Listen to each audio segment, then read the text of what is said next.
My son slapped me and left, and I swear I didn't cry that day, not because it didn't hurt, but because the pain went so deep it couldn't come out as tears. It just sat there, silent, breathing like something alive inside my chest. I still remember the sound of that slap. Not loud, not cinematic, just sharp, like a page being torn from the book of my life. He had come back that day only to argue, to threaten, to demand his future, as he called it. And when I didn't give him what he wanted, he snapped. My boy, my Andrew, the same child I'd carried for 9 months and raised on nothing but love and leftovers, struck me across the face in the kitchen where I used to pack his school lunches. He left without a word, like I was nothing, like 28 years of motherhood was just a chapter he didn't care to reread. My husband, Frank, was in the next room, too sick with his cancer to get up, too proud to let me see the tears that I knew came later. We sat in silence that night, both pretending not to hurt, both bleeding inside from different wounds. Mine was the slap, his was the shame.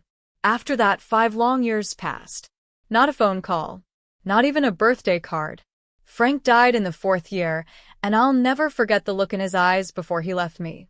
A mix of sadness, acceptance, and that faint flicker of disappointment that his son had never come home. On the day Frank died, it rained hard.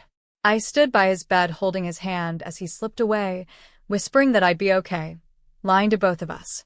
And then came the funeral. Quiet, somber, just the way Frank would have liked it. No show, no noise, just the people who truly cared.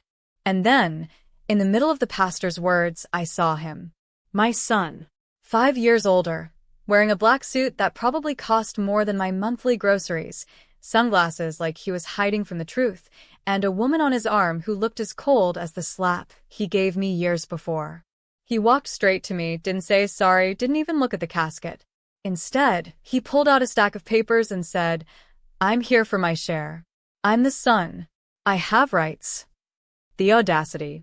The cruelty. In that moment, I didn't see my child. I saw a stranger, and I felt a peace I hadn't felt in years, because what he didn't know was this. I had already changed everything.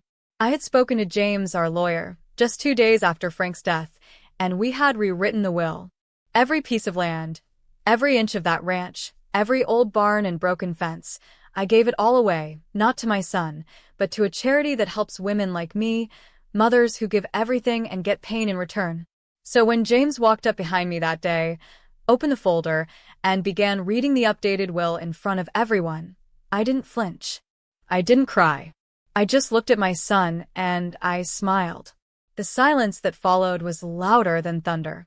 His girlfriend turned and walked out. He stood frozen, like someone had unplugged him from the world. For the first time in his life, he had nothing to say. And I had nothing left to give. That was the day I took my power back. That was the day I realized that being a mother doesn't mean being a doormat. That love, when it's abused, doesn't have to keep giving. And that peace, real peace, comes when you finally choose yourself. In the weeks that followed, people asked me if I felt guilty. Guilty? For what? For choosing dignity over disrespect? For honoring my husband's last wish? To protect the ranch from greed? No. I felt lighter. I'd visit the ranch sometimes, just to sit by the gate and listen to the wind. They turned it into a shelter for women and children. The old barn is now a playroom filled with books and laughter. The stables? Turned into counseling rooms where women share stories like mine, some worse, some eerily similar. One day, I met a girl there, couldn't have been more than 19, who looked at me and said, I thought I was the only one. I hugged her, and for the first time in years, I felt like that slap had purpose. That pain had led to healing, for someone else, maybe for many. My son? I haven't heard from him since. Maybe one day he'll understand, maybe not. Maybe one day he'll show up again, with another folder, another demand. But this time, I won't be there to answer. I've started living. I paint. I volunteer at the shelter. I drink coffee on the porch without waiting for a door to slam. I smile without guilt. And sometimes, when the sun sets just right over the field where we used to keep the horses, I swear I can hear Frank's voice saying, You did good, Elle. And you know something, I believe him. I really do. There's a quiet kind of freedom in knowing you don't owe anyone an explanation for protecting your heart. Because let's be honest, when your own child wounds you, it's not something you ever truly recover from, but it is something you learn to live around.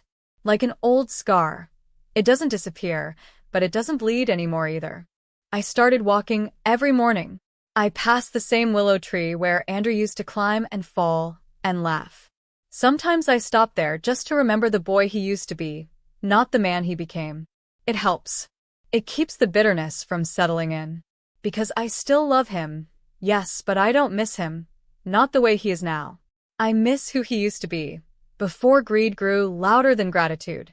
And I know some people will judge me, will say I should have left him something, should have given him a second chance. But they don't know the whole story. They don't know the years of disrespect, the sharp words, the dismissiveness, the way he'd look at me like I was stupid, like I was just a silly old woman standing between him and what he thought he deserved. I gave him everything once. This time, I gave everything to peace. And let me tell you, peace is worth more than property. If I could go back, I'd still do it. Every single choice. Every document signed. Every penny redirected. Because now, every week, I walk into that shelter, and I see lives being rebuilt. I see children smiling again. I see mothers holding their heads higher. That ranch became something holy, something healing. And Frank, he'd be proud. I can feel it in my bones. He used to say, the land isn't what matters, it's what you plant in it. And now, finally, something beautiful is growing where pain once lived. And to anyone out there who's been broken by their own blood, who's been made to feel less in the home they built with love, let me tell you something. Your worth is not determined by who stays, but by how you survive. And if someone chooses to walk away, to slap you with their hands or their silence, you are still allowed to rise, to heal, to rewrite everything. It's never too late to take your story back. You don't owe anyone your pain. You owe yourself peace. If this story feels like yours, if you've been through a silent kind of heartbreak, if you've stood alone at the crossroads of love and self-respect, then drop a broken heart in the comments. Let others know they're not alone. Let them feel seen. And if you're still here, still listening to this, thank you for letting me be heard. This wasn't just a story, it was my truth. And maybe, just maybe, it helped you find a piece of yours.